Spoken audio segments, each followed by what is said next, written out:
I'm Mike Perez with Certified Safe Driver, and welcome to Section 4, Questionnaire for Other Driver. In this section, it starts off with asking you a question: is the other driver on company time? These are critical questions that you need to understand and get the information, because they're going to make a world of difference in handling this claim and making the claim process go through much quicker. If I say yes to this question, it's going to bring me up a whole set of questions in regards to the other company. Who are they employed by? What assigned location are they at? What is the address to that company? What is the phone number to the company, not for that driver? You already have that. And then what is the contact name and title for that? Who at that company are we going to be in contact with? Their supervisor, their manager, their dispatcher, right? So remember that this is for the other driver's company if you answer yes. If you answer no, that question won't even come up.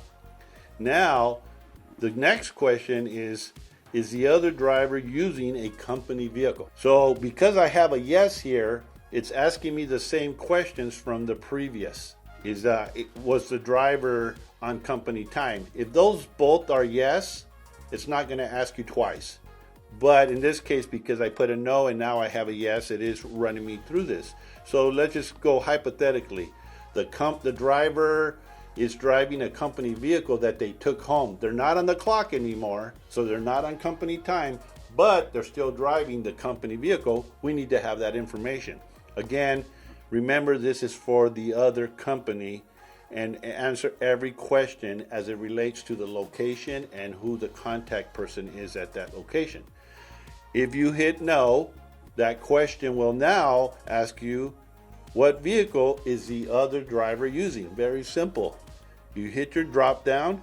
Is it a personal vehicle? Is it a rental, someone else's vehicle, or other? And again, in this case, it might be your personal vehicle. So I'm just going to put in other. You might not ever have this happen, but if you are involved in an accident with a tractor trailer where there's more than one vehicle, more than one piece of equipment, that's why we call it combination vehicle. There's more than one piece of equipment. You want to be able to get all the information for every piece of equipment, because it matters in court. It matters when you take this to your insurance carrier, because if one of their pieces of equipment is not registered, that vehicle shouldn't have been on the road. None of it. So because I hit other, now I need to put in what other type of vehicle am I using. It might be a motorcycle. All right. So I'm going to take that other out and I'm going to put personal so it doesn't put that in my way. And then I'm now going to go back to combination vehicle. If I hit yes, it's going to ask you some information about that. What trailers are being used here? So if you hit the drop down, is it single, meaning one trailer along with the tractor? Is it doubles, two trailers, or even up to three trailers? So let's go with the example of doubles. Now it's going to ask you information pertinent to every piece of equipment. The first one might see, it's talking about trailer size. So I know you see gear in there, but it's asking trailer size. So I could go in there and say the first trailer is 28 foot and the second trailer is 28 foot. I don't need to put anything for the dolly in regards to size.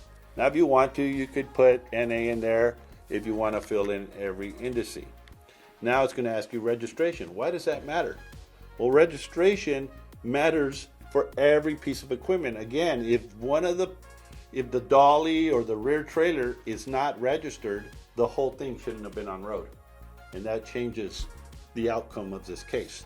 Okay, so you could go in and say, yes, for the lead trailer, it was current. The dolly, the piece in between the two trailers, is current. But the rear trailer might have been expired. That's a problem for them. Good for you. Inspection. Every piece of equipment in regards to a commercial vehicle is required to be inspected every year at minimum. And if you don't know the answer to this, you don't need to put it.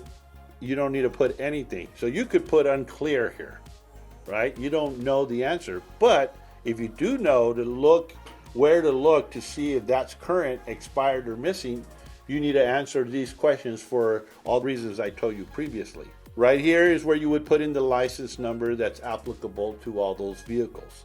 Just follow this and let it tell you what it's looking for. These questions are there specifically to help you process this case.